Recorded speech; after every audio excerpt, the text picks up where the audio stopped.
Joining me now from the other side of the aisle is Democratic Congressman Elijah Cummings, who will lead the House Oversight Committee in the next Congress. Congressman Cummings, welcome back to Meet the Press, sir. It's good to be with you. Let me start with the Saudi issue first and foremost, because I know you've been on this issue as well. You have the president disagreeing with his CIA. What responsibility at Oversight? You see, do you look to see if he has financial motivation for making the decision? And is this something Congress needs to look into? I think it's definitely something that we need to look into. And we probably will. Keep in mind, Chuck, one of the things we're concerned about in Oversight is the emoluments clause, and wondering whether the president is acting in his best interest or those of the American people. And I think this would be appropriate, and there are other committees that will be looking at this too. You have so many subpoena requests. That's right. You have members on the Democratic side of the aisle who have all of these investigations they want to start. Your job is to prioritize this. Explain your priorities. Explain what the prism of how you're going to make these decisions about what's worthy of the committee's time and what will look like sort of crass partisan politics. Well, there are a number of subpoenas that we have requested, some 64, and these, Chuck, are things that we would have normally done under Republican or Democratic administration. But let's be abundantly clear. The American people said to us through this election, we want accountability. We want to check on this president of the United States. But they also said something else. They said, we want you to solve our problems. And so a lot of our emphasis is going to be on and laser focus on things like the skyrocketing cost of prescription drugs, protecting our health care, dealing with things like issues like opioids, and one that is near and dear to me, voting rights. We're going to look at all of that. Now, as far as President Trump and his administration, again, the American people have said to us they want robust, transparent investigations with integrity. So we will. I haven't figured out exactly what order they're in, because they're all important. But I guarantee you we'll look at quite a bit. I want to play for you, put up a quote here, actually, from Jason Chaffetz, okay, who you were the ranking member when he was chair of the Oversight Committee on the Republican side of the aisle. And he says, first of all, he makes the following claim. I sent letters and subpoenas to the Trump administration and got no response. I was stymied every step of the way. What makes you think Elijah Cummings will get a response? Well, is he right, by the way? Was he stymied, even a Republican? I think, no doubt about it. But I also think that the Republicans were aiders and abettors with regard to helping President Trump do some of the unfortunate things that he's done, because President Trump knew that there was not going to be any pushback. Now he knows there's going to be some pushback, and it's going to be serious pushback, because that's what the American people want. Now, I don't know what will happen. We're gonna be very careful with issuing subpoenas. I don't want people to think that the first day I walk in there, we're going to have 38 subpoenas going out the door. Not going to do that. We're going to do it very carefully and make sure that it's done with integrity. You did not have your own subpoena power when you were ranking member. That's right. For a long time. And it was the first time that had ever happened compared to previous Congresses, correct? Right. Do you plan on granting your ranking member, whoever it is on the Republican side, subpoena authority? No. So why not? Explain why you wouldn't. If you believe this is something that should have been granted to you when you were in the minority. I didn't say that.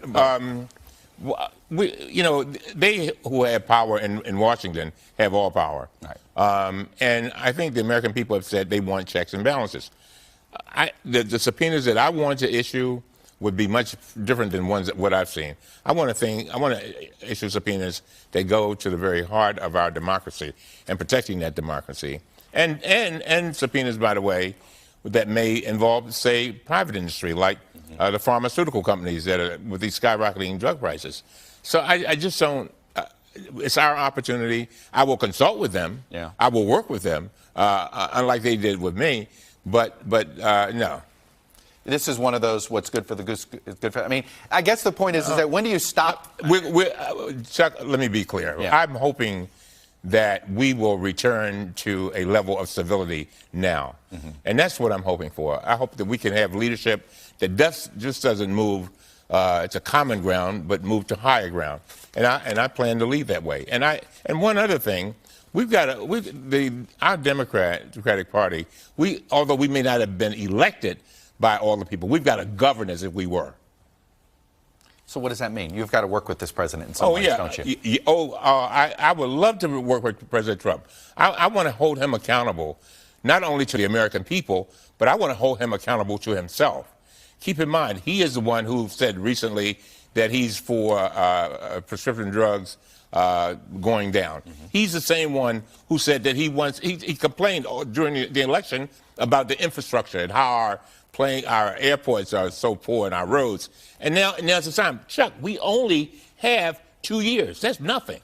And so we've got to get it done. We don't have to hit the ground as Democrats running.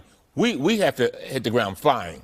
Let me ask you about the president's potential deal with the incoming government of Mexico. It's not clear yet if they've totally signed off on this, but the idea that any asylum seekers that come through Mexico seeking asylum would stay in Mexico until their court date in the United States. If the president cuts a deal with Mexico, are you supportive of that? No.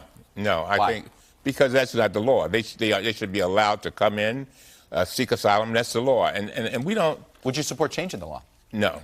I think that we have a system that has worked for a long time. This president has come in, wants to change it. That's up to him. But now the Congress has got to stand up, and hopefully they will. Do you think what he's doing is constitutional? I don't know. We'll see. I don't think so, but we'll see. And that's another thing. The court. A lot of people don't realize that President Trump he's basically controlled the legislature because they've been aiding and abetting him and defending him, by the way. Mm-hmm. He, of course, controls the executive branch, and now he controls pretty much, or trying to control, the judiciary. So he's basically had all three branches with no check. Now he has a check. And again, but Chuck, let's not be confused. Okay. We have got to address the things that the American people want us to address. They are tired of this. They're tired of hearing the lies. Yeah. They're hearing people say that lies are truth, the truth are lies. They're tired of it. And what they're saying is, help me get my prescription drugs. Help me get health care. Help get my roads. What you're saying is, if you're worried about tax returns and you're not, that isn't what you want the focus to be. No, my focus is on, my zero focus is on the day-to-day lives of the American people. But I'm also, by the way, we can do more than one thing at a time. Right. I'm also focused on making sure that after this storm is over, and I do consider the storm that we're going through, the Trump storm, after that storm is over, what will we have? Will we have our democracy? And as I've said to the president, yep. When I spoke to him in his office, I said, Mr. President, look, I said, I'm 67, you're 70. I said, the greatest gift we can leave to our children mm-hmm. is a democracy intact, an opportunity, and with their voting rights. And that's so important to me. Elijah Cummings, Democrat from Baltimore, Maryland. Thanks for coming down. Thank you. Being here, sharing your views. I hope you enjoyed your weekend. I enjoyed it. Weekend. All right. Hey, NBC News fans, thanks for checking out our YouTube channel. Subscribe by clicking on that button down here, and then click on any of the videos over here to watch the latest interviews, show highlights, and digital exclusives. Thanks for watching.